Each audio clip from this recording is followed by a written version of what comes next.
মা আর বাচ্চা লঞ্চে শুয়ে আছে। গভীর রাত, বাচ্চার ঘুম ভেঙে গেছে। বাচ্চা লঞ্চের পিছনে চলে গেছে। 5 বছরের বাচ্চা পিছনে গেছে। তার মানে মরণ ডাকতেছে, মৃত্যু হবে। কে ফিরাবে তারে? কে সিকিউরিটি দিয়ে রাখবে? মরণ তো হবেই, ফিরাইতে কেউ পারবে? কেউ পারবে না। পিছনে যাওয়ার পরে এবার বাচ্চা হাঁটতে হাঁটতে একেবারে পিছনে গেছে, যেখানে খাড়াইলে পিছনে চাইলে নদী। ওখানে সহজে মানুষ দাঁড়ায় না, ভয় পায়, জায়গাটা স্লিপ কাটে, মানুষটা এমনি ভয়তে দাঁড়ায় না। কিন্তু মানুষ তো ভিতরে ঘুমায়। কার বাচ্চা কে গেছে, কে কার খবর নেয়, চলে গেছে পিছনে। যাওয়ার পরে বাচ্চা হাঁটতে হাঁটতে পা গিয়া পড়ছে কলার ছোলার উপরে। যখন কলার ছোলার উপরে পা পড়লো, স্লিপ কাটছে। যখন স্লিপ কাটলো, বাচ্চা আস্তে কইরা সেই পদ্মা নদীর মাঝখানে পড়ে গেল। যে কোনো এক নদীতে পড়ছে, সেই নদী দিয়ে আসে বরিশাল। পড়ার পরে এখন কলার ছোলা জ্বলতেছে, বাচ্চার পায়ের জুতাও জ্বলতেছে, লেগে গেছে। বাচ্চার তো মনে চায় না যে আমি পানিতে পইরা মইরা যাই, কিন্তু তারপরও ভাগ্যের কি নির্মম পরিহাস, তার মৃত্যু এই জায়গায়। ঠিক 10 মিনিট পরই মায়ের কলিজার তার টাল লাগছে। মা বুঝা ফেলাইছে, আবার বাচ্চা বুঝি সাথে নাই। ডাইনে মামে তাকায় দেখে বাচ্চা নাই, দৌড় মারছে দোতলায়, ওখানে গিয়েও দেখে নাই। চিৎকার মাইরা বলে আমার বাচ্চা নাই। এবার মায়ের কলিজার ভিতরে গাহয়া বেছে, আল্লাহ যা পিছনে গিয়া দেখ কি অবস্থা। লঞ্চ তো চলতে আছে, রাত্রিবেলা রানিং লঞ্চ। একেবারে পিছনে গিয়া দেখলো যে ছোলা ঝুলতেছে, কলার ছোলা, স্লিপ কাটার চিহ্ন পড়ে আছে, জুতাটাও পাশে পড়ে আছে। জুতাটা কেমনে লেগে রয়েছে আল্লাহ জানে। এবার মা বুঝতে আর বাকি নাই, এটা আবার বাচ্চার পায়ের জুতা। এবার জুতাটা উঠাইয়া মহিলাটা বুকে লাগায়, চুমা খায় আর বলে এটা আমার সন্তানের জুতা। কিছুক্ষণ পর মানুষ জড়ো হইতে না হইতে মহিলা সন্তানের প্রেমে পানিতে ঝাঁপ দিয়েছে। ঝাঁপ দেওয়ার পরে সকালবেলা বাচ্চাও ভাসতেছে, মাও ভাসতেছে। এটা হলো মায়ের মহব্বত।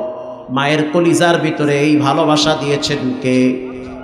আল্লাহর নবী একদিন ঘরে আয়েশা দেখতে আসে, আয়েশা কাঁদতেছে রাদিয়াল্লাহু তাআলা আনহা। কেন কাঁদেন? হুজুর আজকে আমি একটা মায়ের ভালোবাসা দেখছি। কি দেখলা? আমি একটা খেজুর দিছি এক মহিলারে, তার 2টা বাচ্চা 2 ঘাড়ে। দেওয়ার পরে আমি তাকায় দেখলাম খেজুরটাকে দ্বিখণ্ডিত করে 2 বাচ্চার মুখে তুলে দিয়েছে। আমি আবার ডাকলাম, কাছে আসো, আরো একটা খেজুর নেও। আরো একটা খেজুর দিলাম, দ্বিখণ্ডিত করে 2 বাচ্চার মুখে তুলে দিয়েছে। কিছুক্ষণ পরে আমি দৃশ্য দেখার পরে বুঝলাম এটা হলো মায়ের ভালোবাসা। এটা তো মা। আমি তাকায় দেখলাম মা পানির পিপাসায় অস্থির হয়ে গেছে। আমি ডাইকা বললাম একটু পানি নাও। মহিলাটা পানি নিয়ে বাহিরে গিয়া আড়াল হইয়া নিজে না খাইয়া অল্প পানি 2 বাচ্চার মুখে তুলে দিয়েছে। আম্মা জান আয়েশা বলে দৃশ্য দেখে আমার অস্থির লাগতেছে।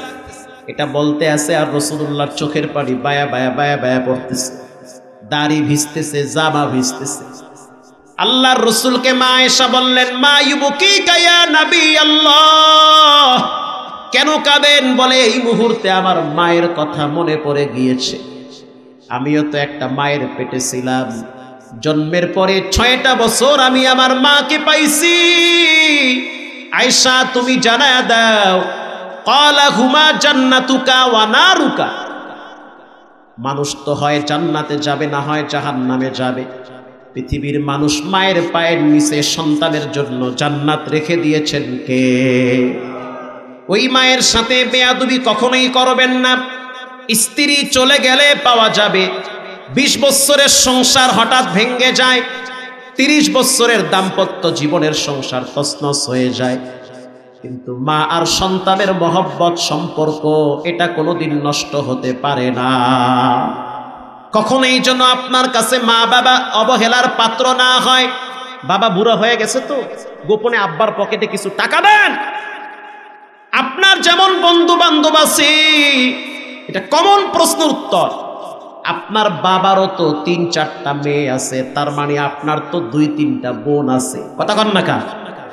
এখন আপনার বাবার মনে চায় সেই মেয়েদের বাড়িতে যাইতে, যেমন আমি বুড়া হয়ে গেছি ধরে, এখন আমার তো মেয়ে আছে, আমার মনে চায় আমার মেয়ের বাড়িতে বেড়াইতে যাইতে। মনে চায় না? হ্যাঁ মনে চায়। আমার আব্বার তো মনে চায় আমার 2 বোনের বাড়িতে বেড়াইতে যাইতে। ওখানে তো তার 3-4টা নাতি আছে। গেলি তো নাতিরা নানুরে জড়ায়া ধইরা বলবে কি আনছো মজা। তো আপনি তো সন্তান, আপনার দায়িত্ব বাবারে কিছু হাত খরচ দেওয়া। আপনার নিজের থেকে গোপনে দেন, আপনার স্ত্রীকে বইলেন না, গোপনে দেন। রব আপনাকে গোপনে দিয়া দিবে, দিবে দিবে দিবে। রবের ঘোষণা, ওয়ার্ডার, তার ওয়াদা আছে, আপনাকে গোপনে আল্লাহ দিয়ে দিবে। আপনার আব্বা অসুস্থ হয়ে গেছে, কিছু টাকা তার হাতে দেন। সে যখন চায়ের দোকানে বসে তারও মনে চায় বন্ধু বান্ধবের চায়ের বিল দিতে। কথা কন না কা? কেন আপনি আপনার আব্বারে দেন না? আপনার মায়ের হাতে গোপনে 100 টাকা দিয়ে দেন। কাউকে বলবেন, বলবেনই না। দেখবেন একজন, তিনি কে, এমন জায়গা থেকে আল্লাহ আপনারে দিবে আপনি কল্পনাই করবেন। পাক বলেন উলাইকা হুমুল মুমিনুনা হাক্কান লাহুম দারাজাতুন ইনদা রাব্বিহিম ওয়া মাগফিরাতুন ওয়া রিজকুন কারীম। 1 নম্বরে তাদের মর্যাদা বাড়ায় দেওয়া হবে, 2 নম্বরে তাদেরকে ক্ষমা করা হবে, 3 নম্বরে ওয়া রিজকুন কারীম।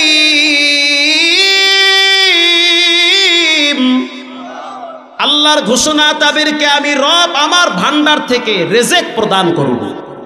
প্রিয় ভাইরা আমার, এখানে এমন মানুষ আছেন যে নিজের হাতে নিজের আব্বারে কবরে রাখছে, নিজের হাত দিয়া নিজের মায়ের কবরে রাখছে। ঈদের সময় কত যুবককে দেখছি যায় নামাজ কান্দে লইয়া মায়ের কবরের পাশে দাঁড়ায়া দাঁড়ায়া বাচ্চাদের মতো কেঁদেছে, বাবার কবরের পাশে দাঁড়ায়া অজরে কেঁদেছে, সন্তানের মুখে হাসি ফুটাইছে। মনে চায় মা বাবার জন্য কিছু করতে পারে নাই, কারণ আব্বা আম্মা নাই। ঈদের সময় স্ত্রীকে কাপড় দিয়েছেন, বাবায় থাকলে তারেও তো দিতেন। কথা কন না কা? মায়া থাকলে তো তারেও তো কিছু দিতেন। এখন ঘরে গিয়া দেখবেন মায়ের বিছানা খালি পড়ে আছে, মায়ের বিছানা খালি পড়ে আছে, বাবার বিছানাটাও খালি পড়ে আছে। অসহায়ের মতো মা বাবা আপনার দিকে তাকাইয়া আছে। আল্লাহ তাআলা কোরআনে দোয়া শিখায়া দিয়েছেন, রব্বির হামহুমা কামা রব্বায়ানি সগীরা। মা বাবার জন্য দোয়া কর। কেন কেন মায়ের জন্য দোয়া করব? আল্লাহকে এই জন্য করবা, ওয়াহনান আলা ওয়াহনি ওয়া ফিসাল। পৃথিবীর সন্তানেরা তোমার জন্য সবচেয়ে বেশি কষ্ট তোমার মা করেছে।